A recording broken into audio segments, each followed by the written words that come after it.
तजादात के इसी तसलसल को बरकरार रखते हुए हमारे दोस्त की लाजवाब तहकीक मुलाहिजा फरमा की मौलवी ख़वातीन की हुक्मरानी को तस्लीम नहीं करते और लिबरल से चिढ़ते हैं, लेकिन फजलुर रहमान ने सबसे पहले एक लिबरल खातून से ही इत्तेहाद किया और उसकी हुक्मरानी भी तस्लीम की।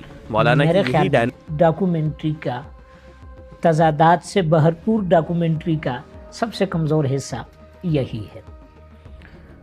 मैं जानना चाहूँगा अपने दोस्त से कि 1980 में मौलाना फजलुर रहमान अमली सियासत में आए हैं और अब तक कोई एक तहरीरी या तकरीरी ऐसा हिस्सा जिसमें उन्होंने औरत की हुक्मरानी को शरअन नाजायज़ करार दिया हो।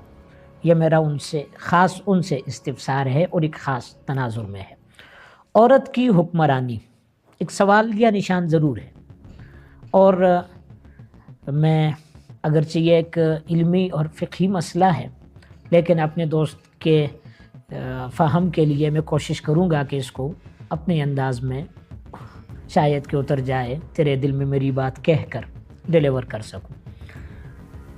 ये हदीस ज़रूर है जिसमें नबी करीम सल्लल्लाहु अलैहि वसल्लम ने इरशाद फरमाया कि वो कौम फलाह नहीं पा सकती जिस कौम ने औरत को अपना सरबरा बना दिया हो। मैं जानना चाहता हूँ कि क्या जमहूरी निज़ाम हुकूमत में औरत अमीर होती है या वज़ीर होती है? जमहूरियत में कोई भी आमिर या अमीर नहीं होता, वज़ीर होता है। और अमीर और वज़ीर का फ़र्क क्या है ये हमारे दोस्त यकीनन जानते हैं। हाँ, कुछ छोटा वज़ीर होता है, कोई वज़ीर आज़म होता है, लेकिन अमीर और आमिर की हैसियत जमहूरी निज़ाम हुकूमत में नहीं होती।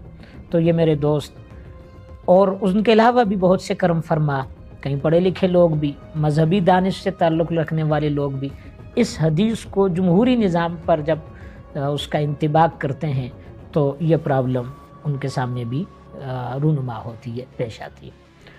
जानना चाहिए कि वज़ीर आज़म पार्लियामेंट के अंडर होता है, वो पार्लियामेंट से बालादस्त नहीं होता। वो अपने हर फैसले में पार्लियामेंट की ही तय करदा पॉलिसी का पाबंद होता है, और जबकि पार्लियामेंट की कोई जिन्स नहीं होती। सो ये कहना कि औरत की सरबराही की मुखालफत की गई, आप हमें दिखाइए, और अगर उससे इत्तेहाद किया गया तो वो दीनी नुक्ते नज़र से क्यों कर जुर्म है, ये भी आप हमें समझाइए। चलिए हम आपको ये भी बता देते हैं कि इत्तेहाद हुआ भी है या नहीं हुआ।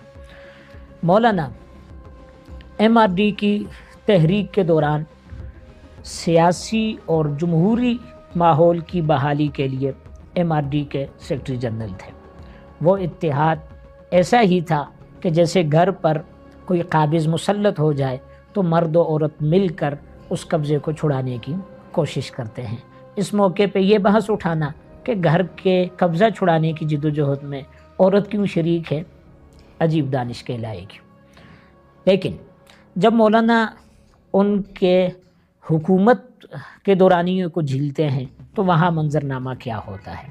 मौलाना फजलुर रहमान बेनज़ीर के दौरे हुकूमत में फ़ॉरेन अफेयर कमेटी के चेयरमैन बन जाते हैं, और हमारे इस मुल्क के पढ़े लिखे लोग भी कमेटी की चेयरमैनशिप को और हुकूमत में शराकत को यकसां समझते हैं। यह उनकी बहुत बड़ी भूल है।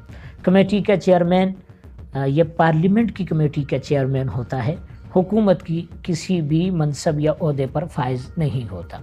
यानी यूँ समझिए कि इस वक्त पाकिस्तान में बज़ाहिर मुस्लिम लीग की हुकूमत है, लेकिन कई कमेटियाँ ऐसी हैं कि जिनके चेयरमैन PTI में से हैं, और कई कमेटियाँ ऐसी हैं कि जिनके चेयरमैन जमीयत उलमा इस्लाम में से हैं। इसका मफ़हूम हरगिज़ ये नहीं कि जमीयत उलमा मुस्लिम लीग की इस हुकूमती इत्तेहाद का हिस्सा है। हुकूमत और चीज़ होती है, पार्लियामेंट और चीज़ होती है। हुकूमत के ओहदे वजारत कहलाते हैं और पार्लियामेंट की कमेटियाँ होती हैं। उसकी चेयरमैनशिप को इत्तेहाद का उन्वान नहीं दिया जा सकता, जिसमें हमारे दोस्त भी मुब्तला हैं और इस मुल्क की अक्सरियत पढ़ी लिखी इसी दानिश के गिर्द घूमती है। तो यकीनन अगर मैं समझा पाया हूँ तो दो नुक्ते हुए। एक तो जमहूरी हुकूमत में वज़ीर आज़म होता है, अमीर नहीं होता। اور اگر حدیث میں ممانعت ہے تو وہ اس پہلو سے، اگرچہ اس کی بھی اہل علم نے توضیح کی ہے، جس کی ظاہر ہے کہ ابلاغ کا یہ وقت موضوع نہیں۔ اور دوسرا یہ ہوا کہ مولانا فارن افیئر کمیٹی کے چیئرمین تھے، کسی حکومتی وزارت کے منصب پہ شامل نہیں تھے، اور یہ جو کمیٹیاں ہوتی ہیں یہ حکومت کی نہیں ہوتی، یہ پارلیمنٹ کی ہوتی ہیں۔ ہاں، کچھ لوگوں کو تعجب ہوا تھا کہ ایک مولوی کو فارن افیئر کمیٹی کا چیئرمین بنا دیا ہے، یہ کیا کر پائے گا؟ میں اپنے دوست کو تجویز کرنا چاہوں گا کہ وہ مولانا کی خارجہ پالیسی اور اس پہ ان کی گرفت اور ان کے نقطہ نظر کے لیے پارلیمنٹ میں کیے گئے ان کے خطابات کو لازماً ملاحظہ فرمائے۔